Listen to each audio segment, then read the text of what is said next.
Parfait. Merci, Julie. Donc, c'est parti. Oui. C'est bon. Je vais partager mon écran, comme ça, vous allez pouvoir voir la présentation PowerPoint qui accompagne l'atelier. Puis, je vous demanderai aussi, pendant la présentation, si possible, de garder votre micro désactivé. Donc, vous pouvez voir en bas à gauche, là, sur votre écran Zoom, il y a le petit symbole qui représente un micro. Si vous cliquez dessus, il y a une barre rouge, là, ça va devenir rouge. Donc, ça veut dire que vous allez être désactivé, donc sur mute, en bon français. Fait que ça va éviter les interférences. Là. Zoom est très, très sensible. Des fois, il suffit de tousser un petit peu, de déposer une tasse, puis après ça, on entend mal ce que la personne dit. Si jamais vous avez des questions, ça va me faire plaisir, évidemment, d'y répondre. Pour les personnes qui sont plus à l'aise avec Zoom, je vous invite à lever la main de façon virtuelle. Mais sinon, pendant, des fois, je vais prendre le temps, je vais m'arrêter avant de continuer, prendre une gorgée d'eau. Vous pourrez à ce moment-là activer votre micro puis poser votre question, il n'y aura pas de problème. L'important, c'est que vous arriviez à la poser.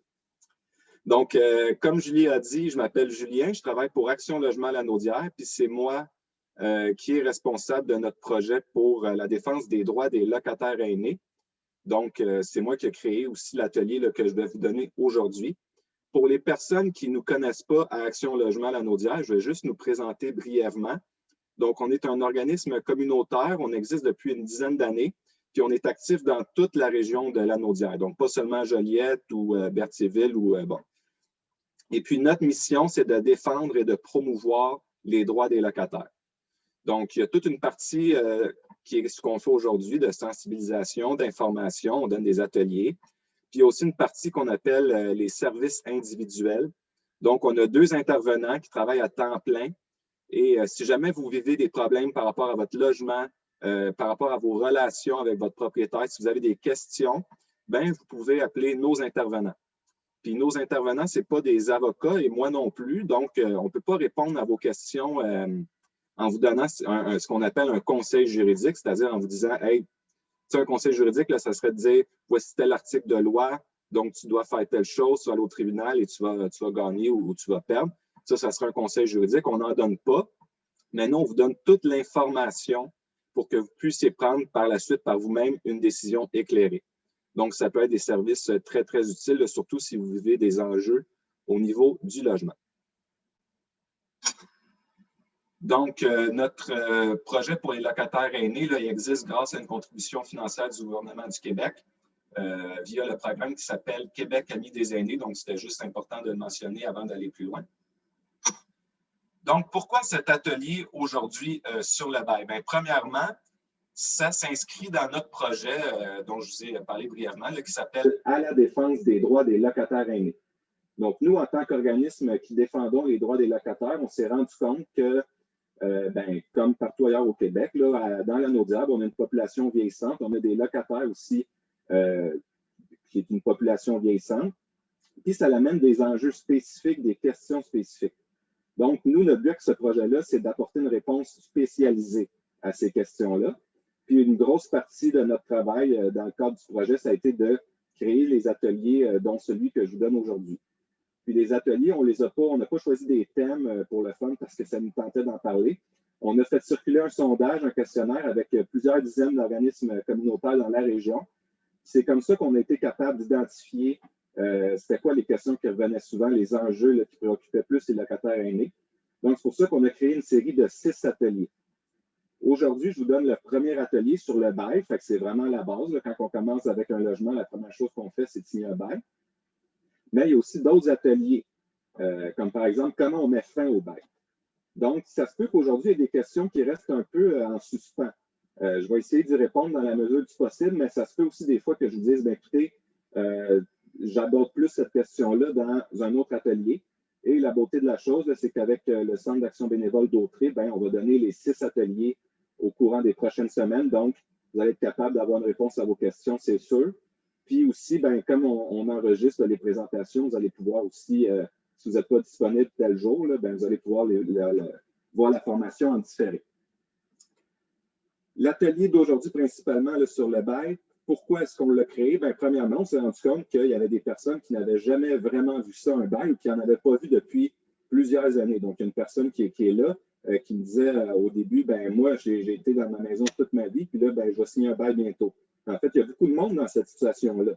Donc, c'est important de commencer justement par la base, montrer qu'est-ce que c'est qu'un bail. Puis, on veut montrer aussi dans cet atelier-là qu'un bail, c'est un outil. Donc, ça peut vous être utile de signer vraiment un bail en bonne et due forme. Ça peut être un très bon outil dans la défense de vos droits, puis pour vous assurer que vos droits comme locataire sont respectés. Autrement dit, savoir où est-ce que vous en allez. Donc, le plan pour notre présentation aujourd'hui, on commence avec la grosse question, qu'est-ce qu'un bail? Après ça, on va parler aussi de comment est-ce qu'on peut modifier un bail. On va parler en troisième lieu des augmentations de loyer. Ça, c'est quand même une question très importante. Par la suite, on va parler du formulaire obligatoire de bail et on va l'étudier vraiment section par section. Donc, vous allez bien le connaître par la suite. Je pense que je peux vous avertir tout de suite qu'il y a quand même beaucoup d'informations dans la formation aujourd'hui. C'est quand même assez, je dirais, technique là, parce qu'on se réfère finalement à un document qui est le bail. Donc, c'est ça, ça va être quand même assez dense. C'est pour ça que je vous invite à poser des questions, à demander des clarifications. Tu sais, moi, du droit du logement, je fais ça 40 heures semaine. Donc, des fois, peut-être que je m'emballe, je parle trop vite ou il y a des choses qui sont claires pour moi, mais l'important, c'est qu'elles soient claires pour vous. Donc, n'hésitez pas là, à poser des questions. Est-ce que ça va jusqu'à maintenant? Parfait. Donc, on commence avec notre premier aspect. Qu'est-ce qu'un bail? Bien, c'est important de comprendre qu'un bail, c'est un contrat. C'est comme n'importe quel autre contrat. Ça veut dire que ça a une valeur légale, juridique, que ça crée aussi du droit. En fait, ça crée des engagements. Et ça va vous créer aussi des droits et des obligations.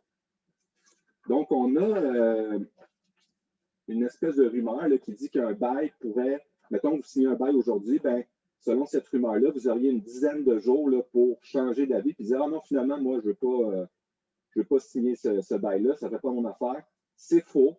Donc, on peut dire que la seconde où vous signez un bail, votre responsabilité et celle du propriétaire sont engagées jusqu'à la fin du bail. Donc, c'est très important au moment de signer, de le faire à tête reposée, le plus possible aussi avec la tête froide, peut-être quelqu'un qui nous accompagne pour être sûr de bien comprendre, parce que ça va créer des engagements, des droits et des obligations.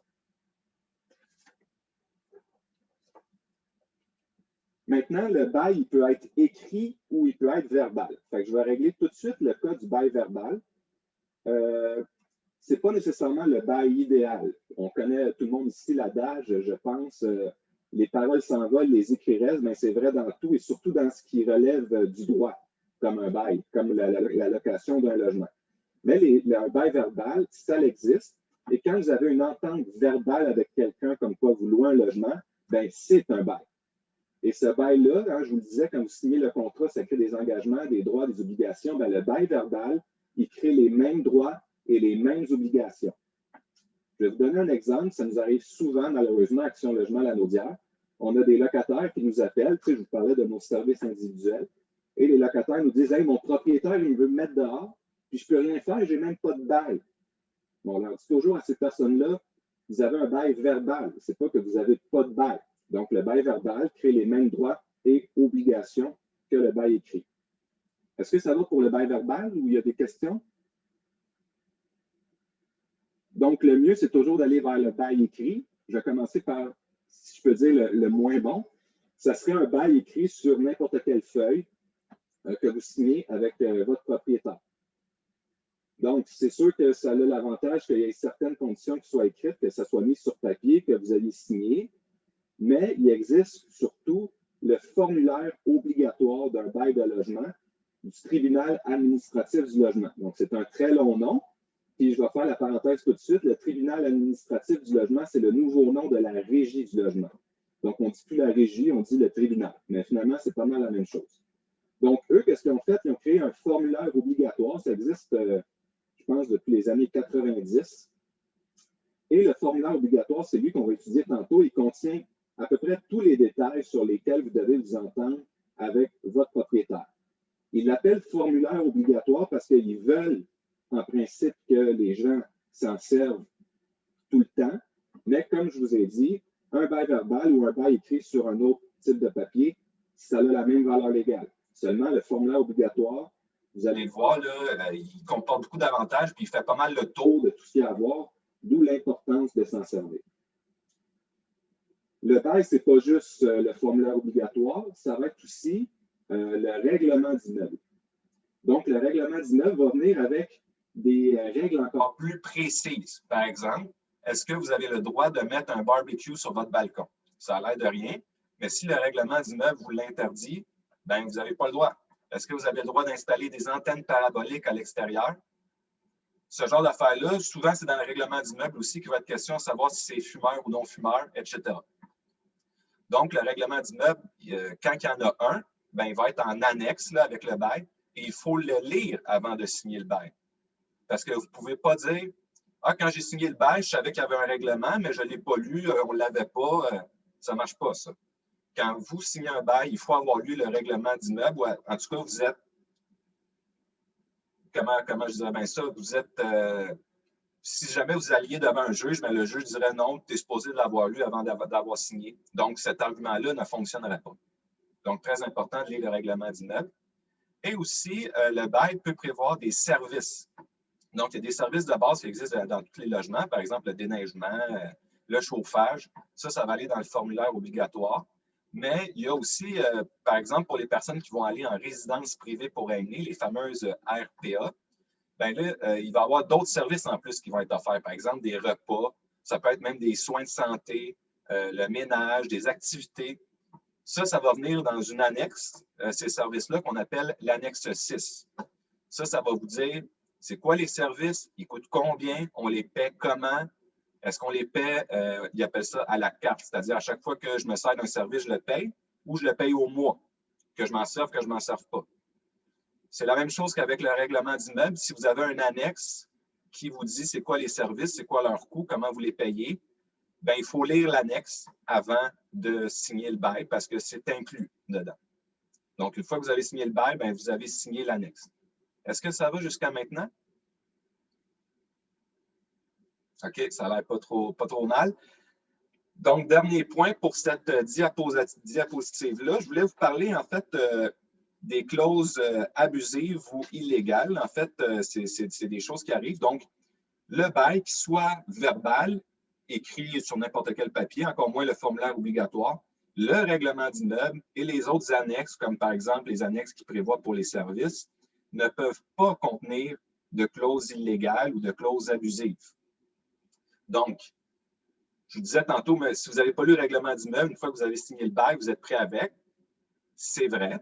Mais si jamais il y avait des règles là-dedans qui étaient illégales, que le propriétaire n'a pas le droit d'imposer, bien, ces règles-là ne tiennent plus. Aussitôt qu'on se rend compte qu'elles sont illégales, ces règles-là sont annulées. Donc, on appelle ça des clauses abusives ou des clauses illégales. Vous êtes protégé contre ça. Donc, si jamais un propriétaire vous disait, bien, il est trop tard de signer, même si ce n'est pas supposé d'être légal, telle clause, tel règlement, ce n'est pas vrai. Les clauses abusives, les clauses illégales, là, aussitôt qu'on reconnaît qu'elles sont illégales, ça ne fonctionne plus. Donc, je peux vous donner un exemple là, de clause abusive qu'on voit souvent. Par exemple, le propriétaire, dans le règlement d'immeuble, dit, bon, si jamais vous causez, je ne sais pas, vous faites un trou dans la porte, bien, je vais le réparer, mais ça va vous coûter 200 $. Là, ça vous arrive, vous faites un trou dans la porte, je ne sais pas trop comment, chacun sa vie, et là, le propriétaire vient réparer ça, puis il vous charge, en bon français, 200 $. Mais lui, ça lui a coûté, exemple, 50 $ réparer le trou. Bien, ça ne marche pas, ça. Lui, le propriétaire, ce n'est pas la police qui vient vous donner une amende parce que vous avez mal agi. Le propriétaire, lui, il va réparer la porte. C'est vrai, c'est de votre faute si elle est brisée. Bien, il va devoir vous faire payer ce que ça lui a coûté de réparer la porte, pas qu'est-ce qu'il a décidé de vous faire payer. Donc, ça, c'est un exemple de clause abusive, de clause illégale. Est-ce que ça va pour ça? Parfait. Gênez-vous pas pour des questions. Je sais que des fois, ça peut être complexe ou je peux passer vite. Là, il n'y a vraiment pas de problème si vous avez des questions. Donc, je vous l'ai dit, quand on signe un bail, on s'engage. Ça crée des droits, ça crée des obligations. Bien, c'est la même chose pour votre propriétaire. Lui aussi, il s'engage et ça crée des droits et des obligations. En cours de route, ça se peut que vous vouliez modifier le bail. Ça se peut aussi que votre propriétaire veuille modifier le bail. C'est un contrat. Donc, comment est-ce qu'on le modifie, ce contrat-là? La première façon qu'on pourrait faire n'importe quand, c'est d'avoir une entente à l'amiable entre le propriétaire et le locataire. Et cette entente-là doit être écrite et signée. Donc, je reviens avec les paroles s'envolent, les écrits restent. Donc, c'est vrai aussi pour les modifications au bail. Donc, si jamais vous avez une telle entente, vous l'écrivez en 2 copies et vous signez les 2 copies, une pour le proprio, une pour vous. Comme ça, tout le monde conserve sa preuve qu'il y a eu une modification au bail. Un exemple de modification, par exemple, ça serait interdit dans votre bail d'avoir des animaux, mais vous aimeriez ça avoir un chat. Et là, vous en parlez avec votre propriétaire et lui, il est ouvert à ça, il vous dit, ben, je te donne la permission, tu peux l'avoir le chat. Vaut mieux qu'on ait une entente écrite et signée que ne pas en avoir. Parce que éventuellement, s'il y avait un conflit, des problèmes, ben là, peut-être que la place de votre chat dans le logement serait un peu en danger. Tandis que si vous avez une entente écrite et signée, ben là, le propriétaire n'a pas le choix de reconnaître qu'il vous a donné le droit d'avoir un animal, d'avoir un chat, dans mon exemple. Donc ça, c'est pour les ententes écrites et signées. L'autre façon de modifier le bail, c'est ça dans votre vie de locataire, vous allez avoir affaire avec, c'est à peu près sûr, c'est un avis du propriétaire qui va vous proposer une hausse de loyer. Donc, le propriétaire peut faire ça une fois par année et il peut faire ça aussi dans un délai particulier. Donc, il ne peut pas vous proposer une hausse de loyer n'importe quand, n'importe comment. Donc, je reviens plus en détail là-dessus dans notre atelier qui s'appelle « Résilier le bail », donc mettre fin au bail. Mais juste pour vous donner une idée là, pour les délais, pour un bail qui va du 1er juillet au 30 juin, donc ça, c'est le bail qu'on connaît beaucoup au Québec, bien, la période pendant laquelle votre propriétaire peut vous donner un avis de hausse de loyer, c'est du 1er janvier au 31 mars. Donc, s'il est avant, mettons le 12 décembre, il est après, le 14 avril, bien, il est trop tard pour son avis de hausse de loyer. Vous, en tant que locataire, quand vous recevez un avis de hausse de loyer, il y a 3 réponses possibles. Vous pouvez évidemment accepter la hausse de loyer. Donc là, vous allez répondre à votre propriétaire, oui, j'accepte, puis ça va être le nouveau loyer que vous allez payer. Vous pouvez décider de vous en aller, vous avez le droit dans la vie de déménager, mais vous pouvez aussi refuser la hausse de loyer et rester dans le logement. Ça, c'est la 3e réponse possible. C'est très important que je vous la nomme et que vous en souveniez, parce que des fois, les propriétaires, dans leur avis de hausse de loyer, oublient d'en parler aux locataires. Ou des fois, même, ils leur disent « Non, c'est pas vrai, tu ne peux pas refuser ». Vous avez le droit de refuser une hausse de loyer si vous pensez qu'elle n'est pas raisonnable. Et je reviens dans quelques minutes là, sur comment est-ce qu'on voit si une hausse de loyer peut être raisonnable ou pas. Julien, on t'entend. OK. Des fois, on perd ton son. C'est depuis le début? Juste depuis quelques minutes? Là, on ne t'entend pas.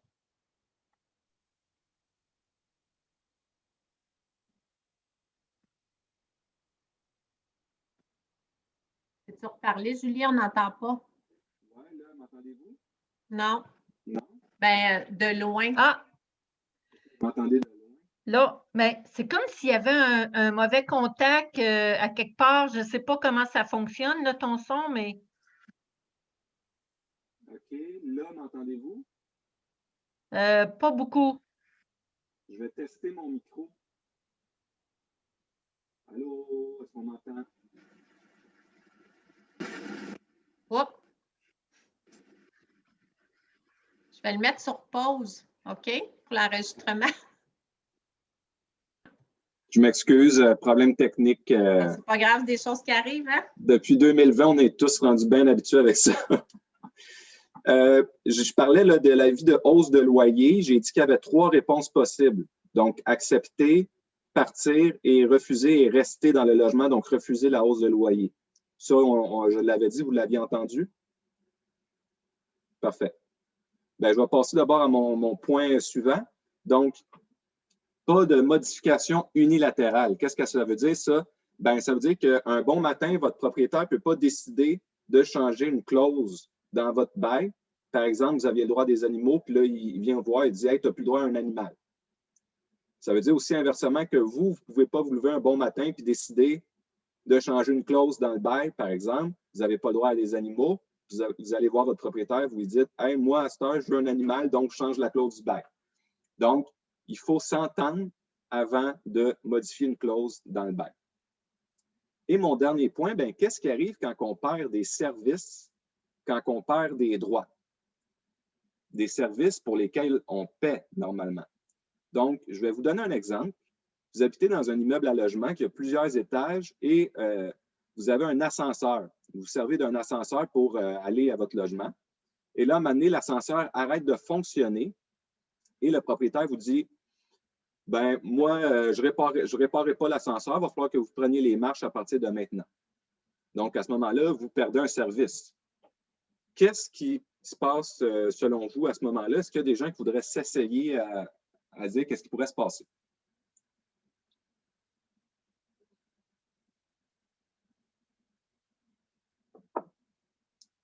OK. Est-ce que vous pensez que vous pourriez décider de payer moins cher le loyer? Est-ce qu'il y a des gens qui pensent ça?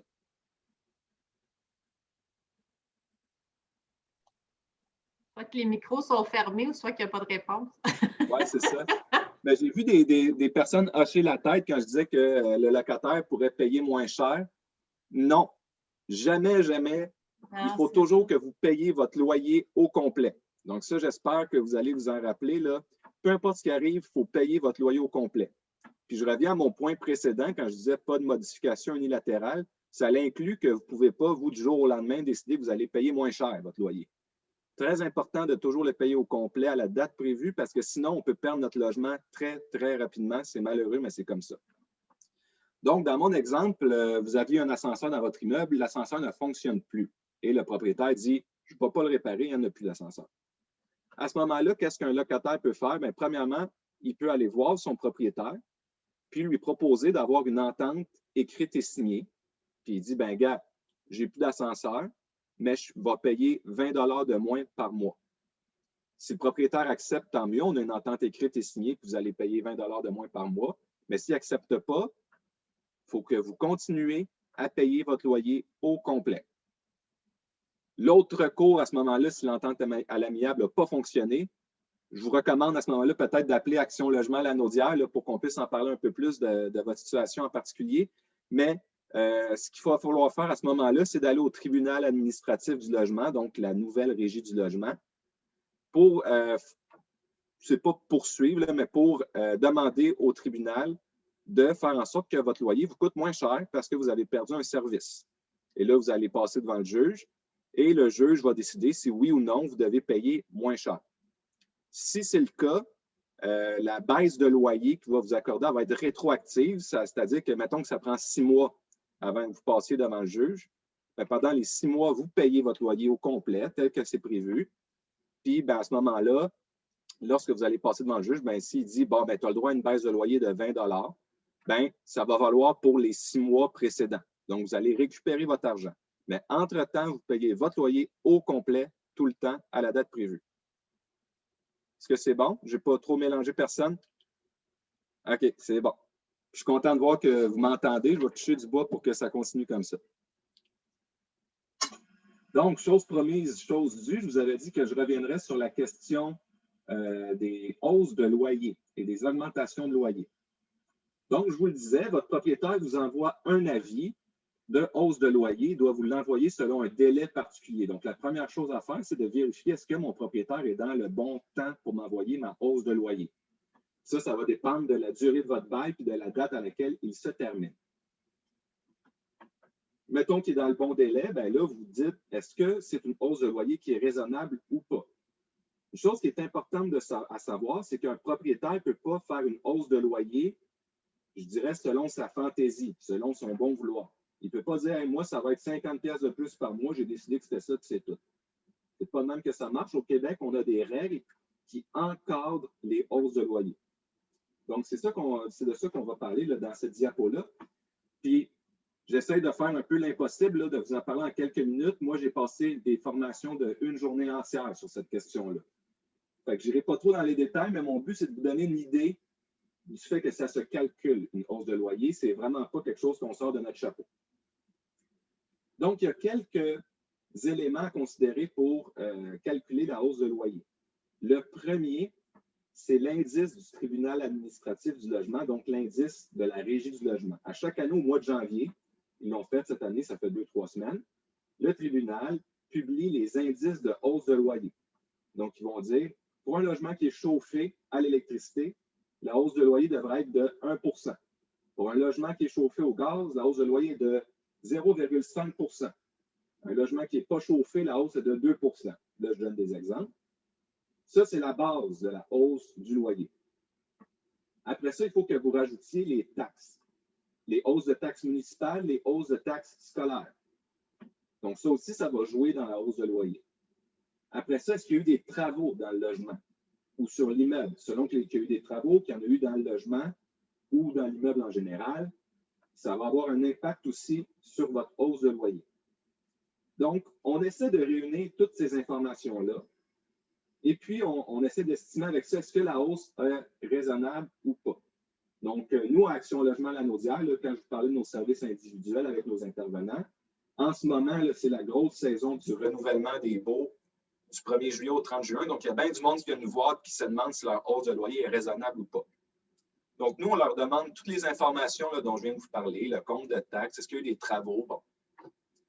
Et puis, nous, on est capable de fournir une estimation de la hausse de loyer. C'est juste une estimation parce que ça se peut qu'il y ait des informations qui nous manquent. Exemple, votre propriétaire, il refait la toiture.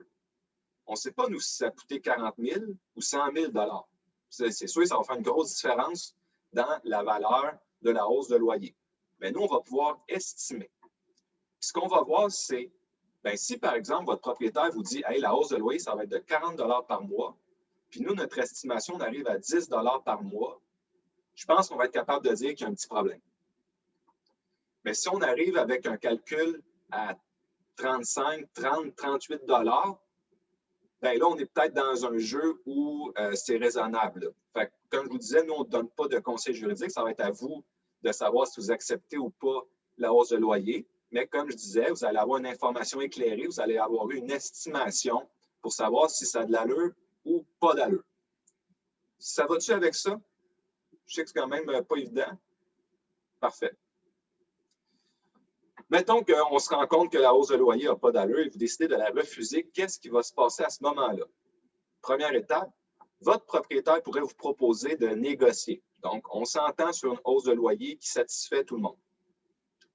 Si la négociation ne fonctionne pas ou que vous refusez, il n'y a personne qui est obligé de négocier, votre propriétaire pourrait aller au tribunal administratif du logement, donc à la Régie du logement, et lui demander de déterminer ça serait quoi le loyer que vous devriez payer, ça devrait être quoi la hausse de loyer.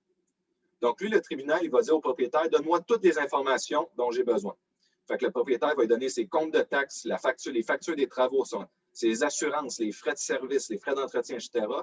Et le tribunal, lui, avec les critères, là, va calculer, puis il va dire, voilà, c'est ça la hausse de loyer que vous devriez avoir. Et à ce moment-là, le tribunal, il va décider, il va trancher, et que ça fasse votre affaire ou pas, et que ça fasse l'affaire du propriétaire ou pas, ça n'a pas d'importance, ça va être ça, la hausse de loyer. Le tribunal a décidé, plus personne n'a rien à dire. Est-ce que ça marche pour ça? Donc, le tribunal rendu là, c'est un peu Dieu. Il décide la hausse de loyer, puis il faut l'écouter. Donc là, je vous ai parlé des critères qui encadrent les hausses de loyer. Je vous ai dit aussi que quand vous recevez un avis de votre propriétaire pour vous dire qu'il va y avoir une hausse de loyer, vous pouvez accepter, vous pouvez déménager, puis vous pouvez aussi refuser et rester dans votre logement. C'est la troisième réponse. Il y a une exception, et c'est très important de connaître cette exception-là, puis on va la voir plus en détail tantôt. Dans le formulaire obligatoire de bail, on a la section F. Donc, c'est un nom mystérieux, mais en fait, c'est parce que les sections sont en ordre alphabétique. Fait que maintenant, on arrive à la section F. Et cette section F-là, qu'est-ce qu'elle nous dit? Bien, elle nous dit si votre logement, en fait, si l'immeuble est une construction de moins de 5 ans ou si votre logement sert à habiter depuis moins de 5 ans. Autrement dit, avant, c'était un commerce. Et si on est dans cette situation-là, donc immeuble de moins de 5 ans ou logement qui sert à habiter depuis moins de 5 ans, bien là, il n'y a aucun critère qui encadre une hausse de loyer. Et là, quand vous avez un avis de hausse de loyer, vous avez deux réponses, accepter ou partir. Donc, il n'y a pas la fameuse troisième réponse. Donc, c'est l'exception. Donc, les personnes là, qui sont à la recherche d'un logement, il faut faire attention à ça. Parce que vous pouvez penser qu'un loyer est bas, qui est intéressant, mais si le logement est dans un immeuble qui a été construit il y a 3 ans, vous pourriez vous ramasser avec des surprises. Je ne veux pas lancer la pierre, mais c'est des choses qu'on a vues souvent avec les RPA, les résidences privées pour aînés. Il y a une nouvelle RPA qui ouvre, il y a plein de personnes âgées qui aménagent dedans, le loyer est assez raisonnable, puis là, bien, éventuellement, il y a une hausse de loyer qui est vraiment assez élevée, puis les personnes n'ont pas le choix. Soit elles acceptent, soit elles partent parce que l'immeuble est neuf.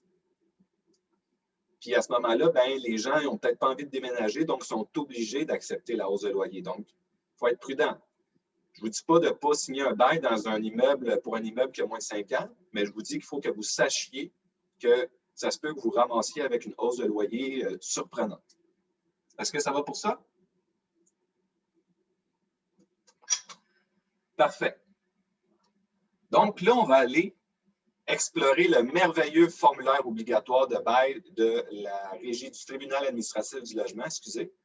Ce n'est pas le vrai de vrai, c'est une copie, donc ce ne serait pas la copie officielle, mais tout ce qui est dans le formulaire obligatoire y est. Donc, on va pouvoir vraiment voir qu'est-ce que ça nous dit. Puis ce que je veux que vous sachiez, c'est que le formulaire obligatoire, c'est vraiment un outil pour connaître et défendre vos droits comme locataire. Donc, on va le voir dans le formulaire obligatoire, il y a des parties qui expliquent, qui vulgarisent le droit du logement. Comme ça, quand vous avez des questions, bien, vous pouvez aller le voir. C'est écrit petit, là, peut-être s'acheter une loupe, ça va aider, mais il y a des réponses à vos questions dans le formulaire obligatoire. Je vous parlais aussi des délais pour qu'un propriétaire vous envoie un avis de hausse de loyer. Bien, tous les délais sont inscrits dans le formulaire obligatoire. Il y a même des modèles de quoi un avis de hausse de loyer devrait avoir l'air. Donc, c'est vraiment un outil là, qui vous permet de vérifier, grosso modo, si ça marche ou si ça ne marche pas. Donc, on va aller voir le fameux formulaire obligatoire. Tout aussi, je me suis amusé, je l'ai complété un petit peu, mais ce n'est pas des vraies informations. Donc, c'est juste pour donner une idée de ça a l'air de quoi une fois que c'est complété. Est-ce qu'on voit bien? Parfait. Avant d'aller plus loin, je vais juste grosser mon curseur. Comme ça, vous allez être capable de bien voir. Oh, ouais, ça, c'est gros un peu. Parfait. Donc, vous voyez mon gros curseur orange. Donc, ça va aider à pouvoir suivre. Donc, je vous le disais, nos sections dans le bail sont en ordre alphabétique. Alors, on commence avec la section A. Et la section A, ça nous dit c'est qui signe le bail. Je m'excuse, Julien. Ouais. Ton curseur orange, là, moi, je ne le vois pas. Ton gros curseur orange, est-ce que je suis la seule? Je vois juste ton petit curseur comme d'habitude. On dirait qu'il n'y a pas... Tout le monde voit juste le petit curseur? Pas... Il est tout petit, on ne le voit pas. Il n'a pas pris... On dirait qu'il ne l'a pas enregistré. Non. OK, Zoom ne le voit pas. Bon, ben ça va être un petit curseur. Je vais essayer de... OK, pas grave. Pour que vous sachiez où ce qu'on en est, mais bon, c'est ça. Une petite adaptation pour l'informatique. Merci de me l'avoir dit, Julie. Donc, notre section. Il est orange, par exemple. Il est orange, mais il est tout petit. Ah. Ça veut dire qu'il a capté quelque chose. Là. Ça dépasse mes compétences. Oui, ben je ne le savais même pas comment faire, moi non plus. Fait que tu viens de m'apprendre quelque chose. Donc, on y va avec la section A. C'est qui signe le bail. Donc, comme je disais, ça peut avoir l'air peut-être anodin, mais ça ne l'est pas. Parce que, ben, on veut savoir c'est qui les locataires. Ça se peut qu'il y en ait un, ça se peut qu'il y en ait 2, 3, 4, 5. On veut savoir aussi c'est qui, avec qui vous avez signé le bail. Ça peut être directement avec le propriétaire, mais si vous signez un bail avec un propriétaire qui loue 300 logements, ça se peut très bien que ce ne soit pas le propriétaire qui va signer le bail avec vous, ça se peut que ce soit un employé. Ils appellent ça souvent un gestionnaire. Là, cette personne-là représente le propriétaire, mais ce n'est pas le propriétaire en tant que tel. Donc, il faut le savoir, qui signe. Donc, ça, c'est pour la section A. Puis, on donne toutes les informations pour identifier la personne. Le nom complet, son adresse, numéro de téléphone, courriel, là, si la personne a une adresse courriel. Ça, c'est la section A, ça marche. On arrive avec la section B. La section B, elle nous dit qu'est-ce que vous louez. Donc, ça commence avec l'adresse. Donc, je pense que c'est important de s'entendre là-dessus. Je n'insisterai pas trop. Je vais descendre un petit peu. Ceux qui peuvent voir mon curseur, vous allez voir, là, je suis à peu près au milieu de l'écran où il y a un X. Donc, on voit là ici le stationnement. Est-ce que c'est un stationnement extérieur ou un stationnement intérieur? Si on va un peu vers la droite, on voit le nombre de places. Donc, 1, 0, 10. Et on va à droite encore, on voit l'emplacement. Donc, à peu près dans votre stationnement, est où votre place à vous?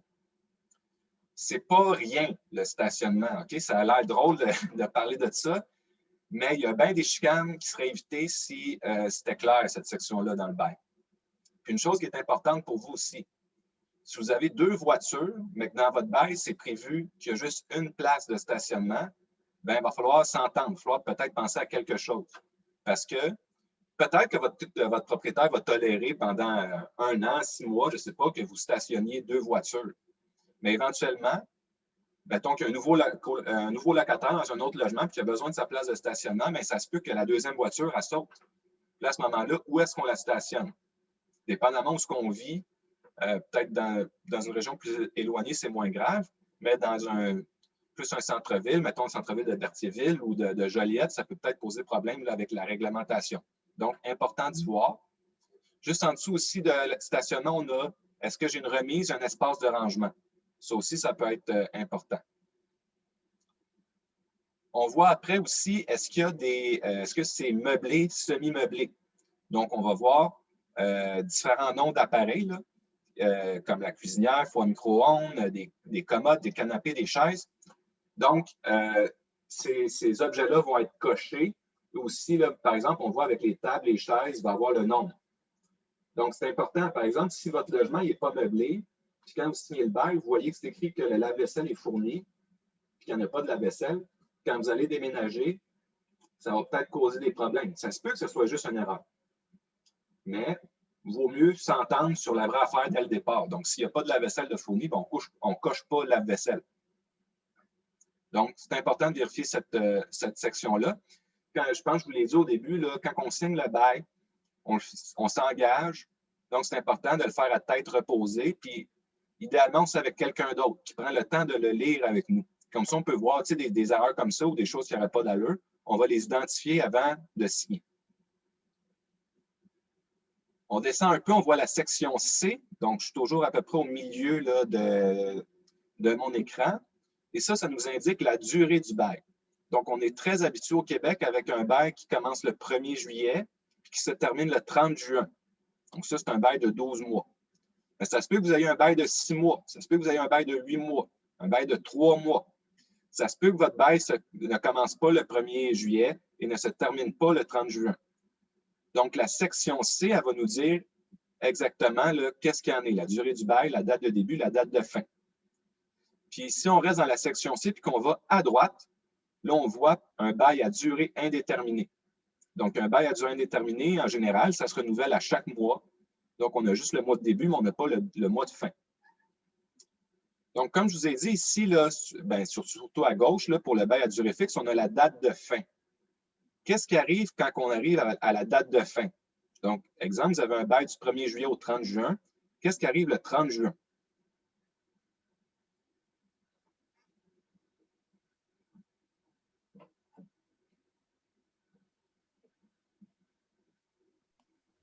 Donc, je vois que... il faut qu'on s'en aille. Non. Non, le bail se renouvelle automatiquement pour la durée. Exactement. Ah, un bail, bon. ça se renouvelle toujours automatiquement. Ça, pour rentrer dans les détails, mais pas trop, là, on appelle ça le droit au maintien dans les lieux. Puis ça, mettons que votre propriétaire vient d'une autre province, ça se peut très bien qu'ils ne connaissent pas ça. C'est une particularité au Québec. Les locataires ont ce qu'on appelle le droit au maintien dans les lieux, c'est-à-dire le bail se renouvelle automatiquement à la fin. Donc, si vous ne voulez pas renouveler votre bail, si vous voulez déménager, ben, je vous invite à venir voir notre atelier dans quelques semaines, résilier le bail. Ça va nous expliquer qu'est-ce qui arrive si vous voulez quitter. Parce que si vous ne faites pas ce qu'on va expliquer dans l'atelier, ben, le bail se renouvelle automatiquement à la date de fin. Je ne sais pas, Brigitte, si vous avez une question. Non, ben, je comprends que si je veux m'en aller, il faut que j'avertisse avant. Il y a des délais là, à respecter. Mais Ouais. si je reste, j'ai rien à dire, j'accepte, puis le bail se renouvelle automatiquement. C'est ça. C'est ça. Ça, ce bail-là, c'est le bail dans les RPA. C'est le même Présentement, bail. le formulaire que je vous montre, il est utilisé dans les RPA, puis il est utilisé dans n'importe quel logement privé. OK, parfait, merci. Mais si le bail se renouvelle, mais j'imagine que ça prend une signature Non. quand même Non. pour. Fait que si, mettons, le bail était fait en 2020, puis qu'on ne signe jamais, mais il est autant effectif en 2025. Ah, il y a des gens qui ont des vieux beaux, là, tu sais.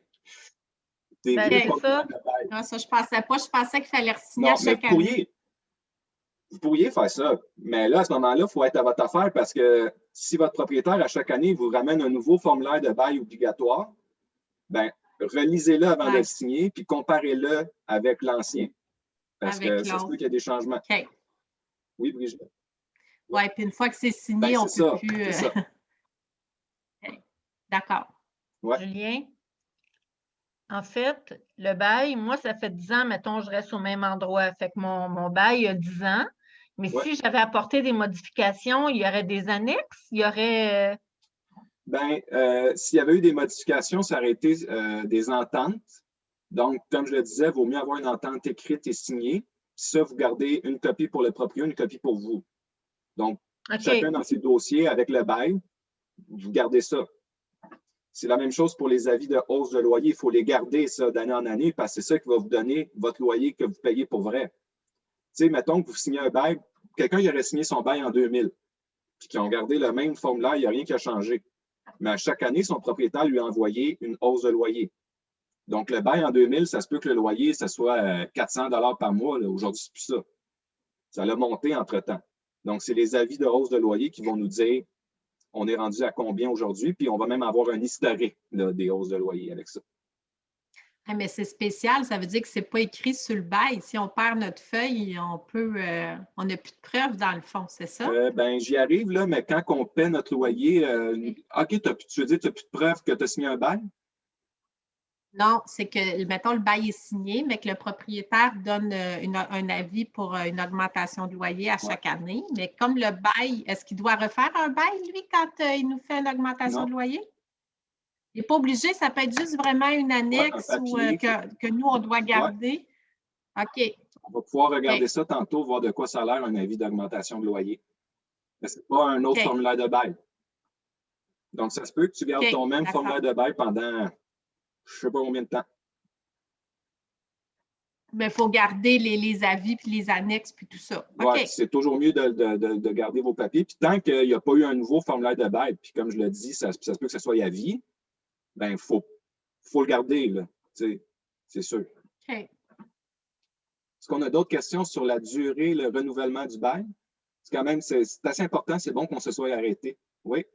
Puis si le bail il est signé au nom de mon conjoint, mettons que mon conjoint est décédé, est-ce qu'il faut changer le bail et ça devient… C'est une excellente question. Puis j'en parle dans l'atelier résilier le bail. D'accord. Mais je vais répondre rapidement, là, le bail se transfère. Donc, la personne qui habitait avec la personne décédée, ils ne sont même pas obligés de signer un nouveau bail. Ça va être le même bail. Mais je reviens en détail là-dessus dans l'autre atelier. Merci. C'est bon. C'est bon, là, ça me permet de faire un peu de publicité pour les prochaines semaines. Oui, c'est bon ça. On en a 6, hein? Oui. Parlez-en aux autres aussi. C'est super intéressant, Julien. Vraiment, là. Parfait. Bien expliqué. Good. Fait qu'on va aller à la section D. Là, ça, c'est une section qui est intéressante parce que c'est la section qui s'appelle le loyer. Donc, on va aller en haut de l'écran. Vous voyez qu'on a une ligne qui nous dit le loyer est de, puis là, j'ai donné un exemple, 700 $. La deuxième ligne, le coût total des services est de, en général, ça va être 0 $. Mais si vous êtes en RPA, puis que là, vous avez toutes sortes de services, puis que vous les payez au mois, ça va être écrit ici. Après ça, vous avez le loyer total. On a un encadré gris qui nous dit qu'il y a l'annexe 6 qui va venir préciser dans une RPA c'est quoi les services là, qui sont à ce qu'ils appellent à la personne même du locataire, c'est-à-dire des soins de santé, repas, etc. Puis je le rappelle, il faut lire l'annexe 6 avant de signer le bail, parce que c'est ça qui va vous dire c'est quoi les services, c'est quoi leur coût, vous les payez comment? Au mois, que tu t'en sers, que tu t'en sers pas, tu payes. À la carte, c'est-à-dire seulement quand on s'en sert, comme quand on va au restaurant. Ça dépend, chaque place est différente. J'amène votre attention aussi sur la section à droite. Vous voyez qu'on a comme un encadré grisonné, avec de l'information dedans. Donc ça, c'est les petites clauses du contrat, là, si je peux faire la blague. C'est en fait de la vulgarisation. Donc, ça vous explique le paiement du loyer. Ça vous explique ça marche comment, ça, cette histoire-là. Puis cette section-là, elle vous dit quoi? Donc, avant de signer un bail, c'est bon de lire ça, d'avoir une meilleure idée. Ça vous aide à votre compréhension. On va aller juste un peu plus bas. On reste dans la section D sur le loyer. Et on arrive ici vers le milieu de l'écran. On a mode de paiement. Donc, ici, là, au milieu de l'écran. Donc, une chose qui est importante de savoir, c'est que vous allez vous entendre sur un mode de paiement avec votre propriétaire. Si vous ne vous entendez pas sur un mode de paiement, c'est vous, le locataire, qui décidez du mode de paiement. Mais si vous vous entendez, il faut que vous le respectiez tout au long du bail. Souvent, les propriétaires demandent aux locataires de leur faire des chèques post-datés. Donc, mettons, le 1er juillet, vous remettez 12 chèques post-datés à votre propriétaire. Donc, un chèque pour le 1er juillet, un chèque pour le 1er août, pour le 1er septembre, 1er octobre, etc. 12 chèques post-datés. Mais ça, ce n'est pas obligatoire. Donc, il faut s'entendre. Si vous n'entendez pas, votre propriétaire ne peut pas vous forcer à signer des chèques post-datés. Là, je vais quand même ouvrir une parenthèse. On parle en théorie, la loi, ce qu'elle nous dit.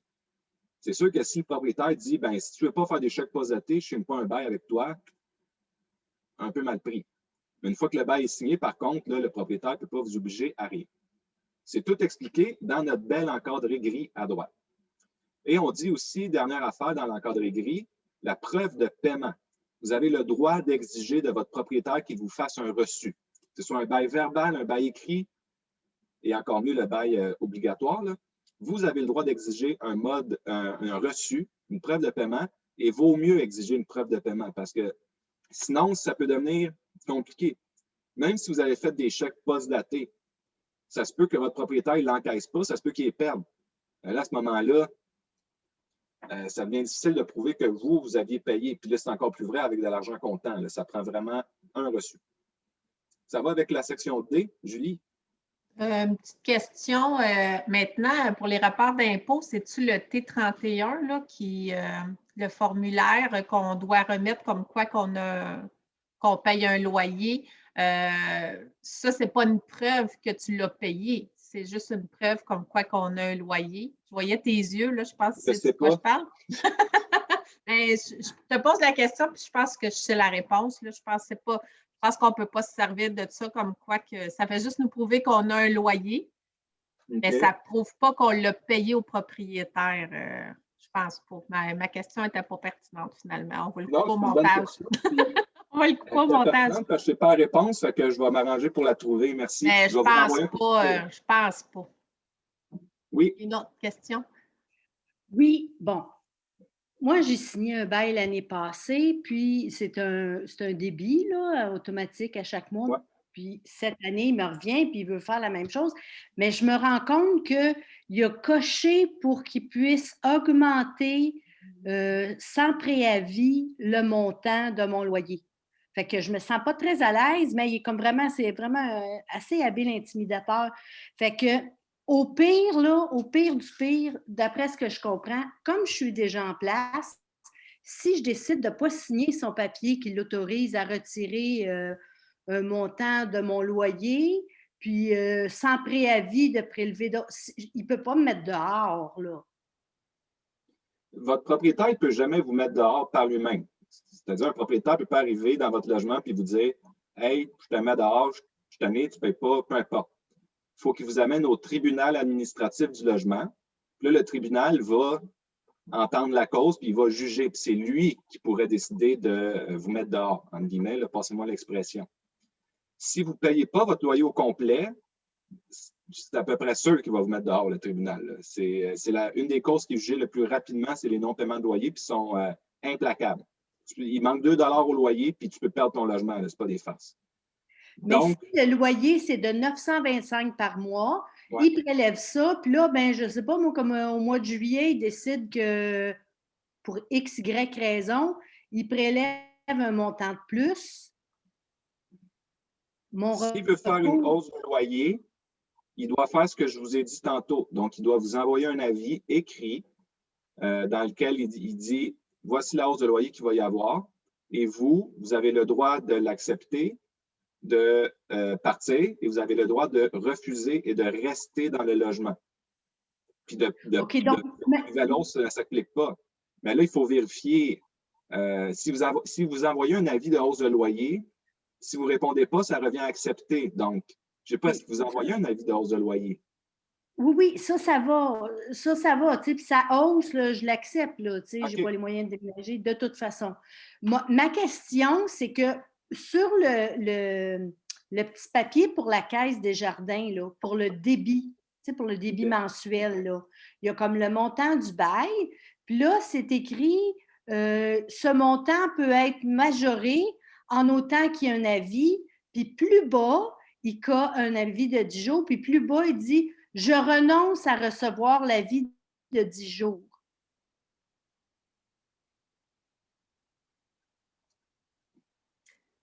Je sais que ça n'a pas d'allure, là. Fait que c'est pour ça que... pas ce que j'entends, là. Moi, ce que je pourrais vous dire, c'est peut-être que vous êtes dans un cas que ça serait bon d'appeler pour nos services individuels pour vraiment prendre le temps de parler avec un de nos intervenants. Puis là, parce que là, je veux répondre aux questions, mais le temps est quand même court. Là, vous auriez peut-être 1 heure, 2 heures là, pour parler avec l'intervenant, puis vraiment qu'on comprenne bien qu'est-ce qu'il y a. Là.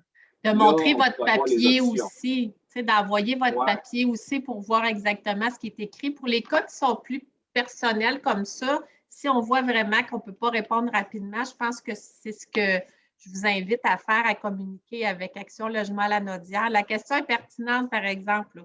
C'est juste que, étant donné qu'on a un contenu, on va continuer. Puis c'est bon. Vous laisserez vos coordonnées après, Julien. D'accord? Oui, tout à fait, mais je vous invite vraiment, vraiment à faire appel, parce que ça, c'est un cas de service individuel, puis c'est souvent des affaires de même, tu sais, que ça a l'air touché, mais c'est ça. Il vaut mieux prendre le temps de bien y réfléchir. C'est un bon cas pour ça.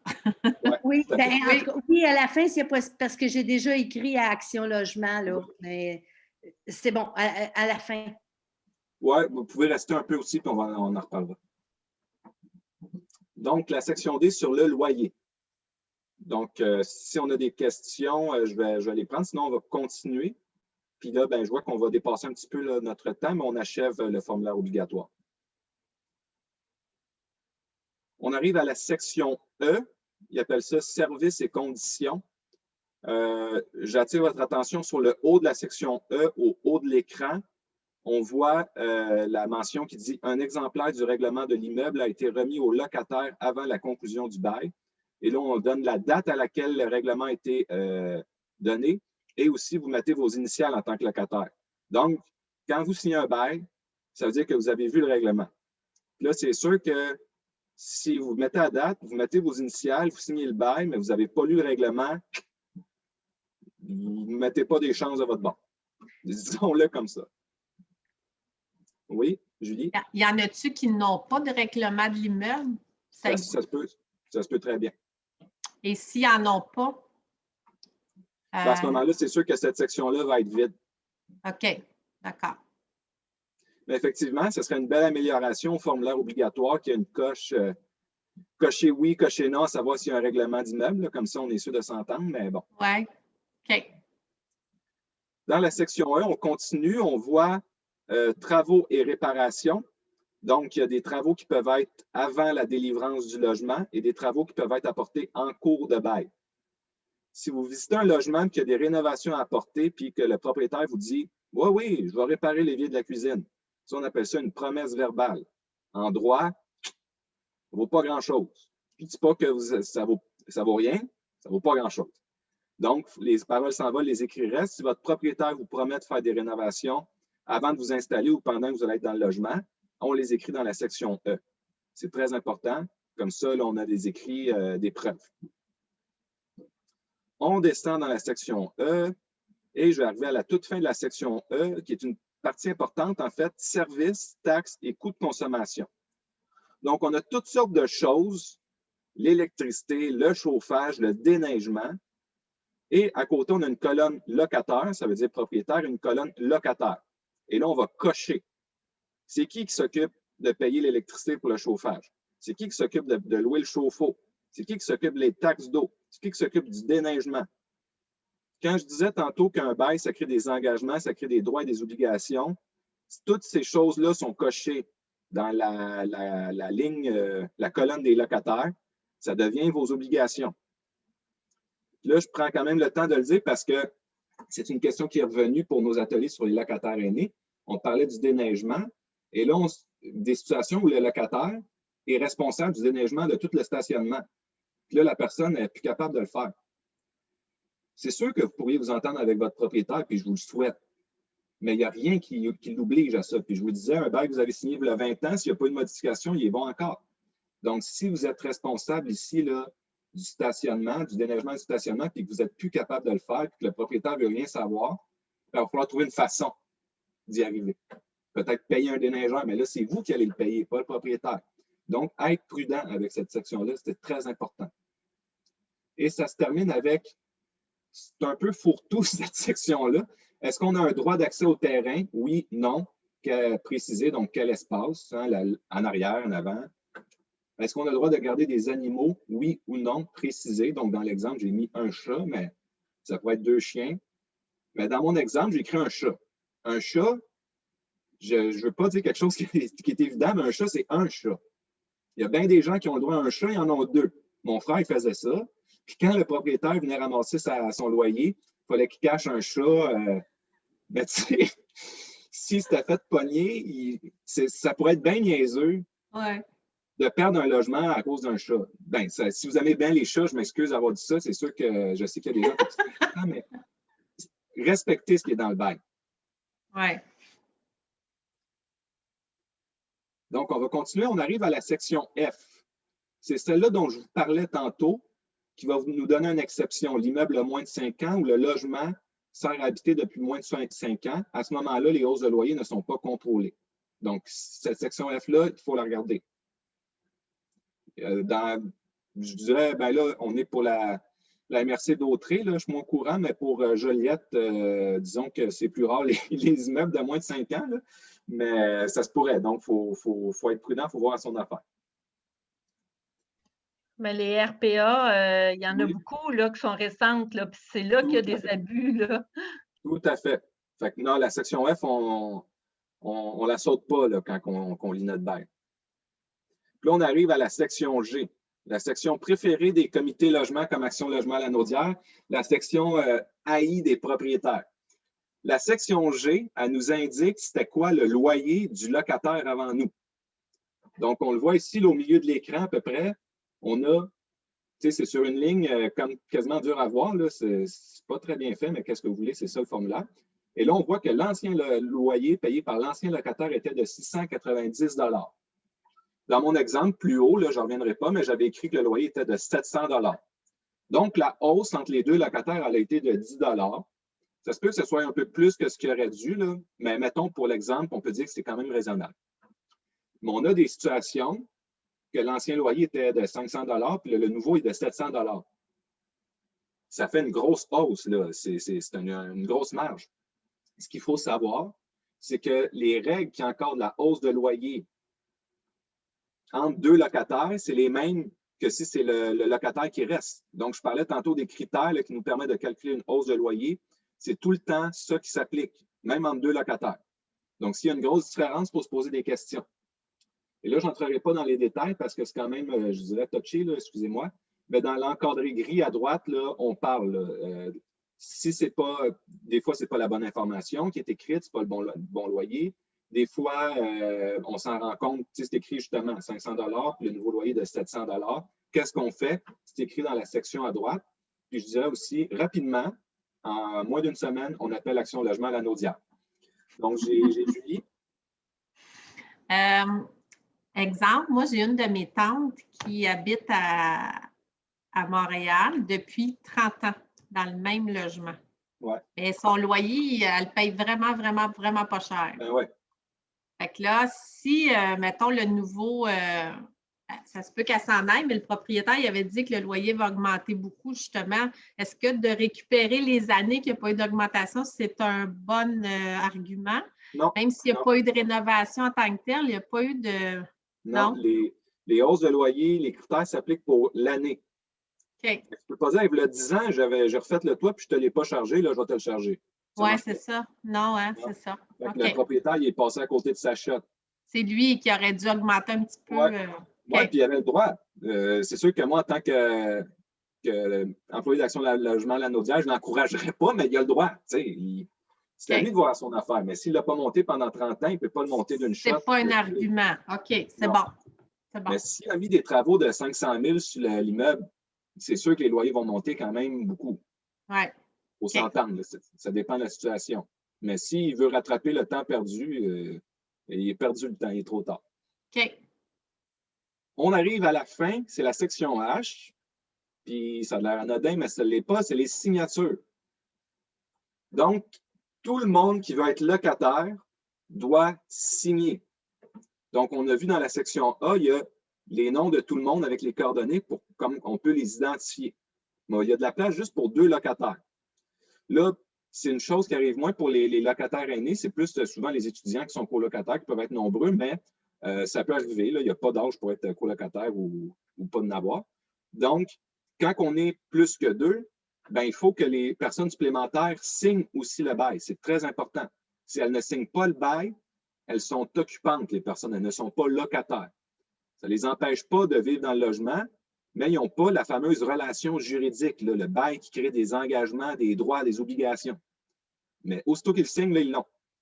Donc, on a des lignes supplémentaires. Puis le formulaire obligatoire est gentil, il nous donne des informations, il nous le dit ici au milieu de l'écran. Toute autre personne qui signe le bail doit indiquer clairement à quelle qualité elle le fait. Donc, ici, vous allez rajouter, comme dans mon exemple, j'ai écrit « Monsieur colocataire », c'est un nom fictif, il a signé, et on voit aussi à la toute droite, là, « Qualité », ça veut dire c'est qui ça? Ben, il est locataire. Donc là, on le sait, c'est clair. Puis il est locataire, donc il a des droits, des obligations, il s'est engagé, puis le propriétaire s'est engagé envers lui. Donc, tout le monde signe, quitte à rajouter des lignes.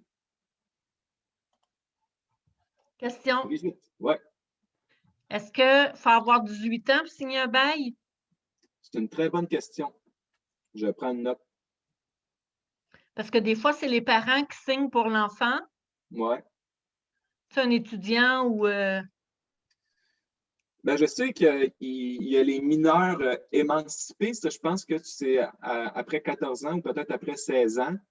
Là, peut-être qu'eux autres, c'est différent par rapport à un mineur qui ne serait pas émancipé, là, mais je vais vérifier cette information-là, puis je vais revenir par courriel. Donc, raison de plus, tout le monde, pour donner votre courriel à Julie, vous allez avoir le cahier du participant, vous allez avoir le formulaire de bail non officiel, là, vous ne pourrez pas vous en servir, puis vous allez avoir la réponse à la question. C'est bon, ça. Tu te fais de la bonne promo. Yes. On termine vite là, avec I, avis de résidence familiale. Ça veut dire si c'est mari et femme ou conjoint de fait, peu importe, là, qui aménagent ensemble et qu'il y a juste un membre du couple qui signe, bien là, on inscrit le nom de l'autre personne. Comme ça, elle va avoir aussi des droits. En fait, elle va pratiquement être locataire. Ça, c'est mon bail formulaire obligatoire. Ils appellent ça le formulaire obligatoire parce qu'ils veulent qu'on s'en serve, mais comme je vous disais, il y a les beaux verbaux, un bail verbal, ça existe. Puis, on pourrait arriver avec un bail artisanal. Puis, je vais terminer avec ça parce que je sais qu'on a dépassé, mais je veux juste vous donner une idée de la différence que ça peut faire. Ça, c'est un bail artisanal que j'ai fait. Donc, c'est écrit bail de votre logement, loyer, 700 $ par mois, Chèque post-daté remis à la signature du bail. Comme je l'ai dit, ça, vous n'êtes pas obligé de faire ça. Le formulaire obligatoire nous le dit. Notre bail artisanal, il ne nous le dit pas. On a ici pénalité de 10 $ par jour en cas de retard de paiement. Ça se peut que ça soit écrit sur le bail artisanal. C'est une invention pure et simple. Oh, excusez-moi, j'ai un petit courriel qui arrive. Ça n'existe pas, ça, des pénalités si vous ne payez pas votre bail. Ce n'est pas comme ça que ça fonctionne. Si vous avez votre formulaire obligatoire, vous allez le savoir, ça va être écrit. Mais là, avec un bail artisanal comme ça, c'est écrit ici, le loyer va être augmenté en décembre 2021. Ce n'est pas de même que ça marche. Il faut que votre propriétaire vous envoie un avis de hausse de loyer dans les délais. Vous avez le droit de refuser. Ça se négocie. Il y a une façon de calculer, etc. Donc, le bail artisanal nous donne de la mauvaise information. Ça nous dit ici dans la durée, jusqu'au 30 juin 2022, après, propriétaires ou locataires peuvent décider de ne pas renouveler. Bien, c'est faux, ça. Un propriétaire ne peut pas décider de ne pas renouveler un bail. Vous avez le droit au maintien dans les lieux. Quand le bail arrive à terme, à sa fin, le 30 juin, il se renouvelle automatiquement. Il n'y a pas de propriétaire qui décide de ne pas le renouveler. On voit ici des signatures. C'est qui a signé? Pourquoi? Quand? On ne le sait pas. Mais avec le formulaire obligatoire, on prévoit ce genre de problème-là. Là, je vous pose une dernière question. Je vous montre un bail artisanal qui a plein de fausses informations dedans. Si vous le signez, est-ce que vous êtes pris avec ça ou pas? Julie? J'avais une petite question. Pour quelle raison déjà le propriétaire peut reprendre le logement? C'est pour un membre de sa famille ou c'est la seule raison? Ben, je reviens là-dessus dans Résilier le bail. C'est notre, je pense, notre 4e ou 5e atelier. Prochain rendez-vous, OK. Et c'est vraiment, oui, là, une reprise de logement, c'est juste lui, sa famille. C'est pas son ex-beau-frère, c'est pas son meilleur chum. Oui, c'est la famille très, très proche. Ouais. OK. Puis il y a des délais aussi. Ça aussi, c'est encadré. Là. Puis c'est souvent, je m'excuse, c'est souvent boboche, les reprises de logement. Okay. C'est rare que c'est fait légalement. Fait qu'il faut voir son affaire. Vous avez des recours si vous êtes l'objet d'une reprise de logement. OK. Oui, ben, ils en parlent, hein, ça arrive beaucoup à Montréal. Là, ils mettent les locataires, justement les locataires qui ont 20-25 ans d'ancienneté, puis là, ben, ils veulent rénover au complet la bâtisse. Puis, ben, suite à ta question, Julien, moi, je pense qu'on est pogné avec un bail comme ça, là. OK. Est-ce qu'on a d'autres idées? Ben, il n'y a pas de nom pour les signatures, c'est pas clair non plus, tu sais, c'est sûr que... Je pense pas que ça soit légal, c'est ça, parce qu'il n'y a pas de nom, il n'y a pas de date. C'est sûr que dans la forme est problématique, là, mais même pour le contenu, je le disais tantôt, quand il y a une clause abusive ou une clause illégale, même si vous la signez, elle reste illégale. Aussitôt qu'on s'en rend compte, qu'on la dénonce, elle ne marche plus. Mais ça veut dire que... Je m'excuse. Ah. Ça veut dire que ça, si on a signé ça en ne sachant pas que c'était illégal, est-ce qu'on a des recours après contre le... Oui. C'est ça. Comme, la pénalité de 10 $ par jour en cas de retard de paiement qu'on a ici, je ne suis pas capable de souligner, ça, c'est illégal.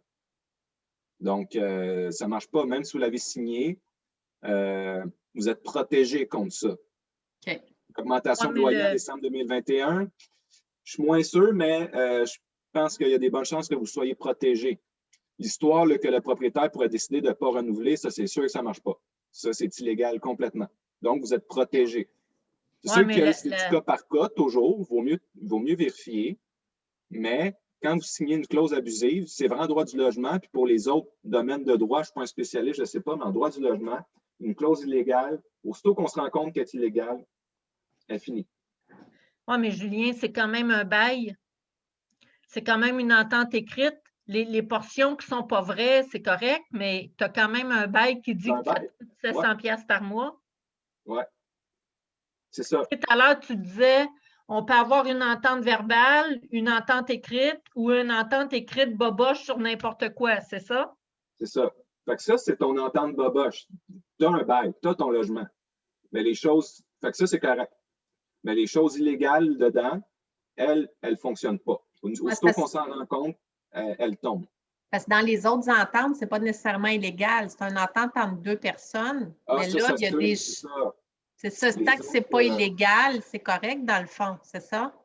Les autres aspects du droit, ça se peut, mais en droit du logement, c'est quand même, il y a beaucoup de protection là, pour les locataires. Fait que c'est ça. Je n'embarquerai pas dans les autres contrats, comment ça marche, mais pour le droit du logement, ce bail-là, ça fait en sorte que oui, vous avez un logement, vous avez un bail, vous avez des droits, vous avez des obligations. Mais par contre, les choses qui n'ont pas d'allure, qui sont illégales, qui sont écrites dans le contrat, elles, aussitôt qu'on se rend compte qu'elles sont illégales, sont terminées. OK. Fait que c'est ce que j'avais à vous dire sur le bail. Est-ce qu'on a des questions, des commentaires? Est-ce que ça a été clair, satisfaisant ou pas? Donc, ça donne le goût d'écouter les autres ateliers. Ouais. Good. Tu fais vraiment bien ça, Julien. C'est super intéressant, c'est dynamique, c'est assez facile à suivre, mais bravo.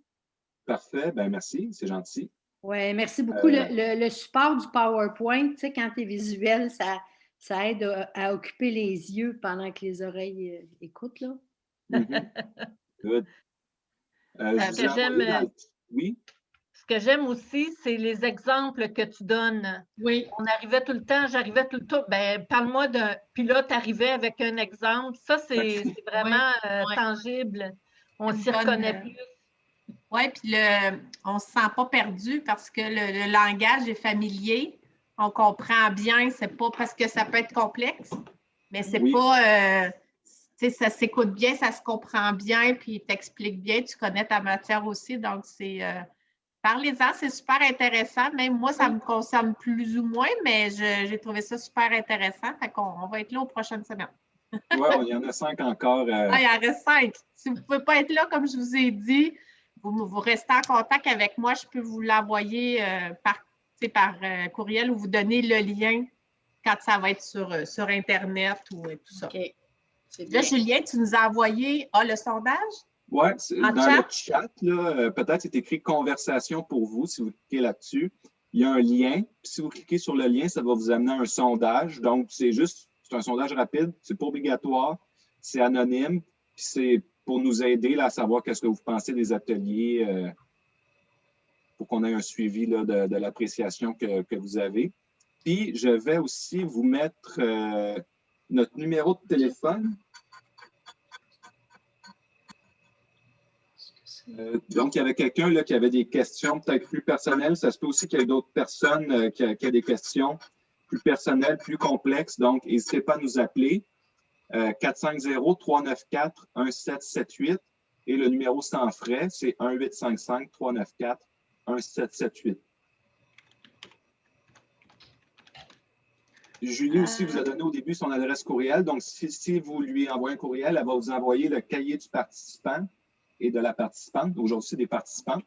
Donc, ça va vraiment, ça revient sur tout ce que j'ai dit là. Donc, je viens d'envoyer dans le chat mon adresse courriel une autre fois là. Donc, fait que voilà. Fait que c'est complet, Julien? C'est complet pour moi. Je m'excuse d'avoir dépassé. Là. Madame Beaulieu, avez-vous une question? Non, ça va aller, là, ça va aller à la prochaine fois, les questions, là. C'est bon. Parce qu'aujourd'hui, ça n'a pas passé, là. Oui, c'est ça, ça va être dans le prochain. C'est quoi déjà le prochain thème? Je ne l'ai pas devant moi, là. C'est quoi je vais aller voir, ce ne sera pas long. Prochain sujet? Je ne l'ai pas devant moi. Les types de logement. Les types de logement? OK. Oui. Parfait. Donc, même heure, même poste, mercredi prochain, 13h30, le même numéro de réunion. Puis, merci infiniment, Julien. C'était super intéressant. Merci. Gênez-vous pas si vous avez des questions. Julien a aussi une adresse courriel. Donc, on est disponible s'il y a quoi que ce soit. Je peux écrire aussi mon courriel. Là. Ah non. Compliqué mon adresse courriel. Attendez. Mais bon, les personnes qui n'ont pas besoin, vous pouvez quitter. Là, puis je vais rester un peu aussi, si vous voulez prendre le temps de noter l'adresse courriel ou des questions, je vais rester quelques minutes. Bon, ben moi, je vais arrêter l'enregistrement. Merci tout le monde. Je vais rester en ligne, mais je vais arrêter l'enregistrement. Merci, Julie. Bye bye.